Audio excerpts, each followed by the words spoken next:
Hello everyone! Maligayang panunood na uli. Welcome to my YouTube channel, Papiu Electrical Electronics. Ating tatalakayin ngayon ay isang electrical switch. Ating kukumputin kung ilang load watts ang kaya niyang dalhin para hindi uminit at masunog.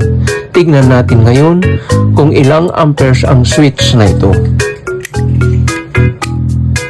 10 amperes. Kukumputin natin kung ilang watts ang kaya nito. Based of International Electrical Book or PEC, Philippine Electrical Code, ang formula po natin ay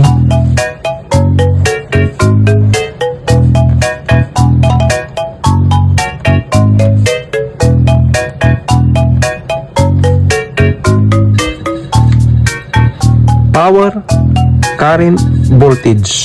Ang 10 amperes ay hindi natin pwedeng gamitin lahat yan dahil may tinatawag tayong power factor safety 80%. Ngayon, kukumputin natin ang 10 amperes na switch.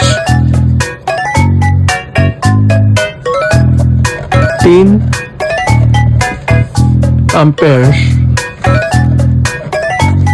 multiply by power factor safety 80%.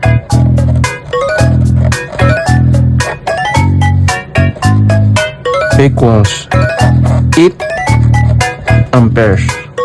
Yan ang pwede nating gamitin, 8 amperes, para hindi uminit ang switch at masunog. Ngayon, dito tayo babase sa 8 amperes. Ito ang ating formula. Power, it's watts. Current is ampere. Voltage. Ngayon, mayroon tayong given na 8 amperes.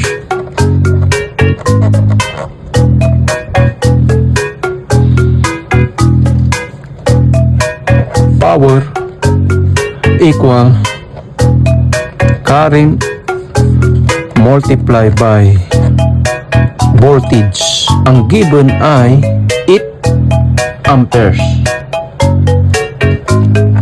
equals 8 amperes multiply by nominal voltage sa Pilipinas ay 230 volts. 230 volts. Ang lalabas po dyan ay watts. Yan po ang kayang i-load sa 8 amperes na switch para hindi uminit at masunog.